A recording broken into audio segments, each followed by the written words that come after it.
सज्जनों, हरि कथा हो या हरि मंदिर हो, कभी किसी का पर्सनल नहीं रहता, वो व्यक्तिगत नहीं होता। ये कथा व्यक्तिगत है, व्यक्तिगत नहीं होती है। ऐसे ही किसी भी देव का मंदिर हो, वो किसी का पर्सनल नहीं रहता। क्या कोई परमात्मा को वशीभूत बंधन में रख सकता है क्या? किसका है परमात्मा? हम सबका है। पर्सनल वो कैसे हो गया, हमें ये समझ में नहीं आया। हम इंसानों ने परमात्मा को भी बांट दिया। इससे बड़ा मूर्खता का परिचय शायद हम कभी ना दे पाए। आज भाइयों ने माता पिता को बांट दिया, इससे बड़ी मूर्खता की बात और क्या होगी। वैसे ही देवता के देव स्थान को भी बांट दिया लोगों ने। बोला ये तो उस आदमी ने बनाया है, ये तो उस आदमी का है। और परमपिता परमेश्वर की इस गांव के ऊपर तो मैं तो ये कहता हूं कि पिछले लगभग 1 वर्ष से मैं देख रहा हूं, मेरे गोविंद की बड़ी कृपा हुई है इस गांव पर।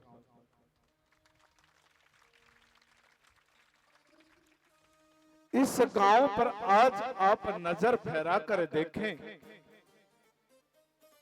और एक बार विश्लेषण करके देखें 1 वर्ष पहले का, तो इस गांव के पूर्व दिशा में श्री हनुमान जी रक्षा करते हैं इस गांव की। श्री बालाजी महाराज का मंदिर आप सब भक्तों के सहयोग से बना, वो किसी का पर्सनल नहीं, आप सबका है। इस गांव के उत्तर दिशा की तरफ देखे भोलेनाथ बैठे हैं, वो भी आप ही का देवताओं का मंदिर है। किसी जाति विशेष का या किसी गांव विशेष का या किसी परिवार विशेष का नहीं है, वो आप सबका है।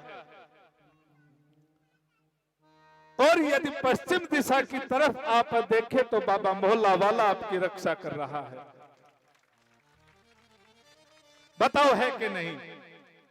दिल से आस्था रखो मेरे देव की। और यदि दक्षिण दिशा की तरफ आप देखोगे तो फिर हनुमान जी आपकी रक्षा के लिए बैठे। गांव के मध्य में आपके माता जी बैठी हैं, है कि नहीं माता जी का मंदिर?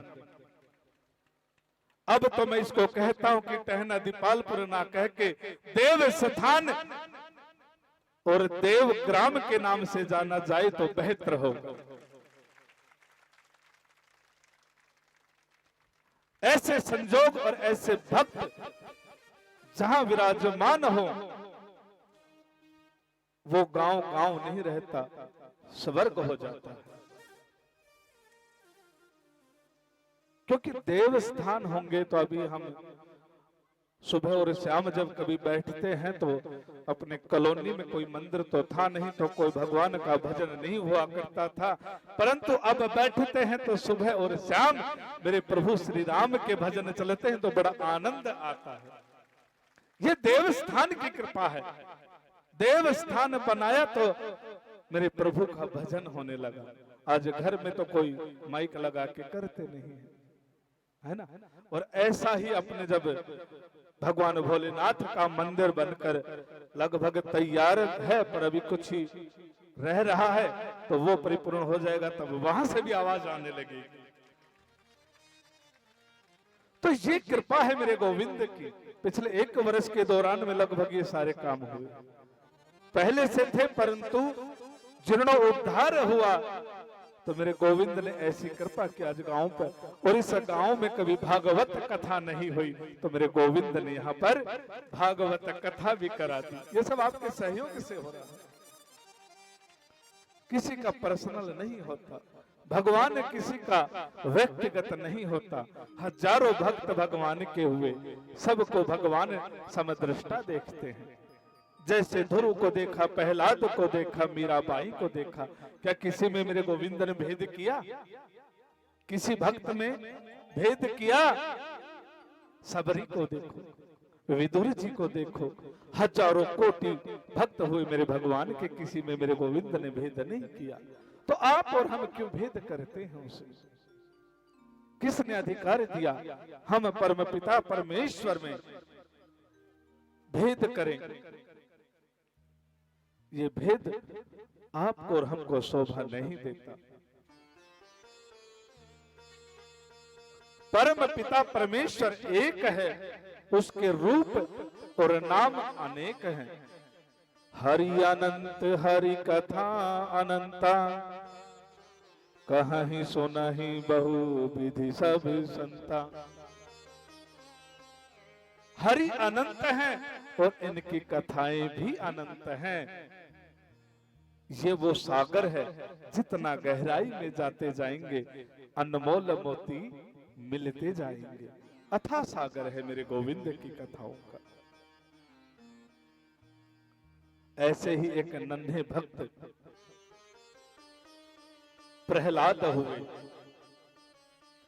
और प्रहलाद की ऐसे भक्त हुए जो, देखो, भक्त के संतान भक्त हो सकती है क्योंकि पारिवारिक जो वातावरण है वो मिल जाता है हरि भक्ति का, परंतु राक्षस कुल में पैदा होकर हरि भक्ति करना बड़ा दुष्कर कार्य है।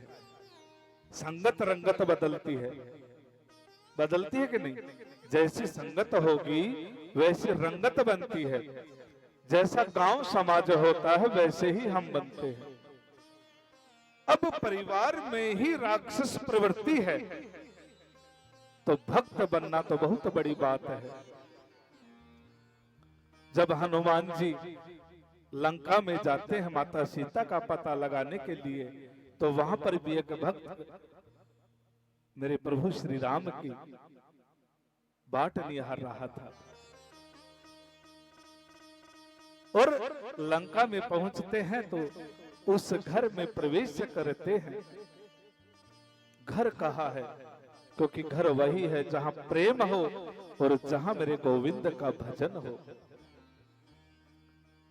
तो जैसे ही हनुमान जी उस घर में प्रवेश करते हैं तो अंदर से आवाज आती है, जय जय श्री राम, जय जय श्री राम।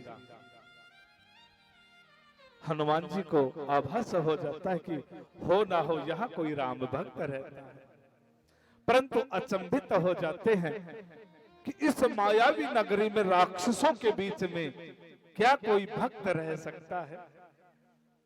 अंदर देखते हैं तो विभीषण जी मेरे प्रभु श्री राम का भजन करके उठते हैं। तो संत कहते हैं कि आप वैरी के घर पर भी जाओ परंतु हरि भक्त से मिलने में कोई त्रुटि नहीं है, कोई नुकसान नहीं है। हरि भक्त से आप मुलाकात कर सकते हो। तो मेरे हनुमान जी सोचते हैं कि विभीषण जी राम भक्त लगते हैं, गोविंद के भक्त हैं, तो मिलने में कोई बुराई नहीं। जाकर प्रणाम करते हैं, जय श्री राम, सीताराम। बोले आइए जी आप अपना परिचय दें। बोले पहले आप अपना परिचय दें कि आप कौन हैं। तो कहते कि हम विश्रवा के पुत्र रावण के छोटे भाई विभीषण हैं।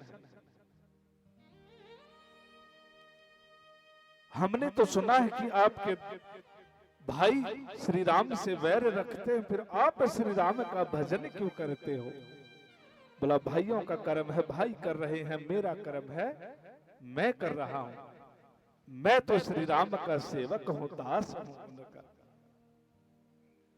बोले आप कौन हैं? बोला उन्हीं दासों में के तुच्छ दास मैं भी हूं, श्री राम का पवन पुत्र अंजनी पुत्र हनुमान मेरा नाम है। दो भक्तों का मिलन होता है तो हनुमान जी कहते हैं कि विभीषण जी ऐसी मायावी नगरी में राक्षस कुल में पैदा होने के बाद आपका धर्म किस भांति निभता है मित्र? तो कहते हैं सत्य बताऊं? बोला हाँ सत्य बताओ। तो कहते हैं जैसे 32 दांतों के बीच में एक जीभ बेचारी, सो गति हमारी।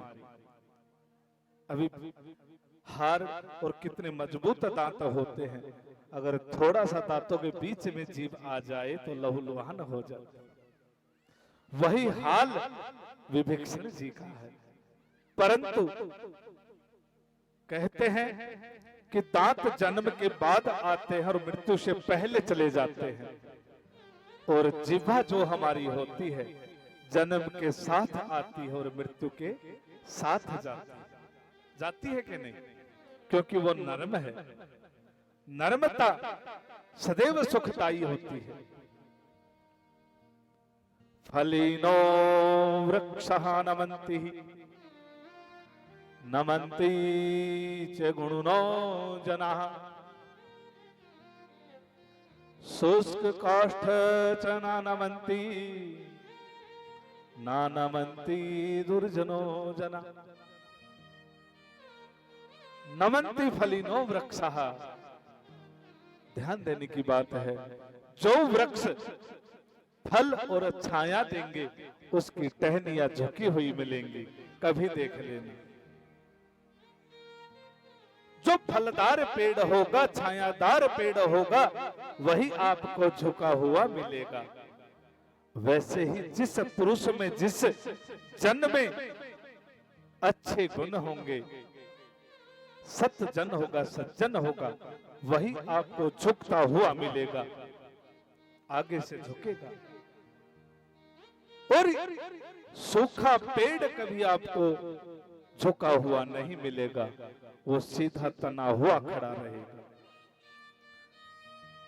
और जब ना तो वो फल देता है ना छाया देता है, फिर भी उसमें इतनी अकड़ होती है। और वही अकड़ दुर्जन पुरुष में आपको मिलेगी, कभी झुकता हुआ नहीं मिलेगा। ना नमन्ति दुर्जनो पुरुषः, यही भागवत कहती है। कभी वो नम आपको झुकता हुआ नहीं दिखेगा। और आजकल तो ऐसी व्यवस्था चल गई, यदि हम शास्त्र कहते हैं कि चरण छुओ, कहते कि नहीं? हमें बड़े बूढ़ों के, गुरुओं के, माता पिता के चरण स्पर्श करने चाहिए, कहते हैं। आज कोई चरण स्पर्श करता है? करता है कोई? कोई झुकते भी तो घुटने पे नमस्कार, घुटने पे हाथ लगा के कहते नमस्कार। चरणों में श्रीवास है। यदि हम माता पिता गुरु के चरणों को छुएंगे तो श्री प्राप्ति होगी, और यदि हमने घुटनों को छुआ तो दरिद्रता मिलेगी। घुटनों में दरिद्रता का वास है और चरणों में श्री का वास है। तो जब भी बड़ों को प्रणाम करो तो चरण स्पर्श करें, जहां तक हो सके अंगूठों को स्पर्श करके प्रणाम करें, तो अति उत्तम विधि है। बोले बाल कृष्ण लाल की।